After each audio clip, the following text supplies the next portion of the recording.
বিসমিল্লাহির রহমানির রহিম। আসসালামু আলাইকুম এভরিওয়ান, সবাই কেমন আছেন? আশা করি অনেক ভালো আছেন। আলহামদুলিল্লাহ আমরা ভালো আছি।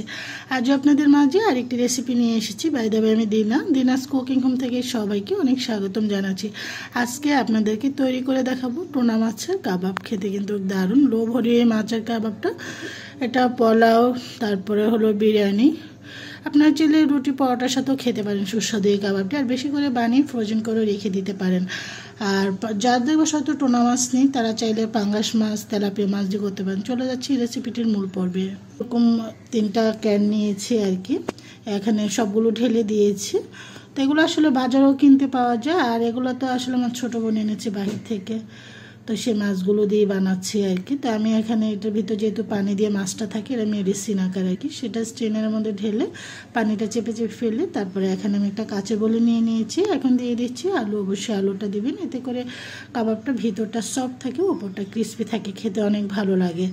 এখন মাছের পরিমাণটা যেই পরিমাণ মাছ নিচ্ছেন সেই পরিমাণে বানাতে পারেন। আর এখানে টোনা মাছের পরিবর্তে আমরা কিন্তু ইদানিং কিন্তু পাঙ্গাস মাছ দিয়ে বানাই, আয়ের মাছ দিয়েও বানান, যে কোনো মাছ দিয়ে জাস্ট আপনার কাঁটাটা ছাড়িয়ে নিলে হয়। আলুটাকে আমি একটু ম্যাশ করে নিয়েছি। এখানে হাফ কাপ পেঁয়াজ কুচানো, হাফ কাপ এখানে দিয়ে দিয়েছি হলো ধনিয়া পাতা কুচানো, পুদিনা পাতা থাকলে দিতে পারেন, আমার ছিল না ওদের দিতে পারিনি। আর 15-20টি মতো কাঁচামরিচ দিয়েছি। যেহেতু কাবাব একটু ঝাল হলে খেতে ভালো লাগে, তবে এটা আসলে ঝালটা যে যেরকম খেতে পছন্দ করেন সেরকমভাবে ঝালের পরিমাণটা দিবেন। এখানে 1 চামচ লাল মরিচের গুঁড়ো আমি অ্যাড করেছি, আর দিয়ে দিচ্ছি এটা কাবাব মশলাটা আমার হাতে তৈরি করা। স্বাদ অনুযায়ী লবণ দিয়ে দিচ্ছি, আর আদা এবং রসুন বাটা দিয়ে দিয়েছি এখানে উঁচু করে 1 চামচ। আর দিয়ে দিচ্ছি লেবুর রসটা দিলে কাবাবের টেস্টটা কিন্তু দারুণ আসে।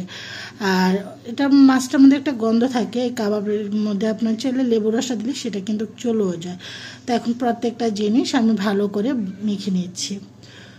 তো এই কাবাবটা চাইলে বেশি করে বানিয়ে অন্যান্য মাছ দিয়ে কিন্তু ফ্রোজেন করে রেখে দিতে পারেন। আসলে কাবাবটা কিন্তু যে কোনো জিনিস দিয়ে খাওয়া যায়। এটা রুটি পরোটা দিয়েও খেতে পারেন, পুরি দিয়ে বা লুচি দিয়েও খেতে পারেন, তারপর পোলাও, বিরিয়ানি, প্লেন ভাত, এগুলোর সাথে খেতে অনেক ভালো লাগে। আমি এখন দিয়ে দিচ্ছি নর্মাল টেম্পারেচারে একটা ডিম, এটা বাইন্ডিংয়ের কাজ করবে। তো আমি আসলে একটা জিনিস স্কিপ করে গিয়েছি, আমি এখানে 2 টেবিল চামচ কর্নফ্লাওয়ার দিয়েছি, ওটাও বাইন্ডিংয়ের কাজ করবে। এখানে অবশ্য আপনি যদি না থাকে ডিম দিয়েও বাইন্ডিং হয়, সমস্যা নেই। আমি তারপর কর্নফ্লাওয়ার দিয়েছি একটু মুচমুচে হওয়ার জন্য আর কি।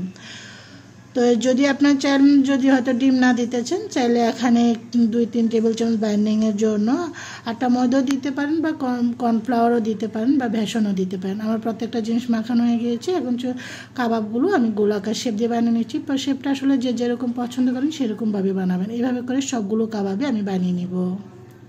এই যে আমি সবগুলো কাবাবে বানিয়ে নিয়েছি, দেখতেই পাচ্ছেন। তো এভাবে বেশি করে বানিয়ে ফ্রোজেন করতে পারেন। চলে যাচ্ছি কাবাবগুলো ভাজার জন্য।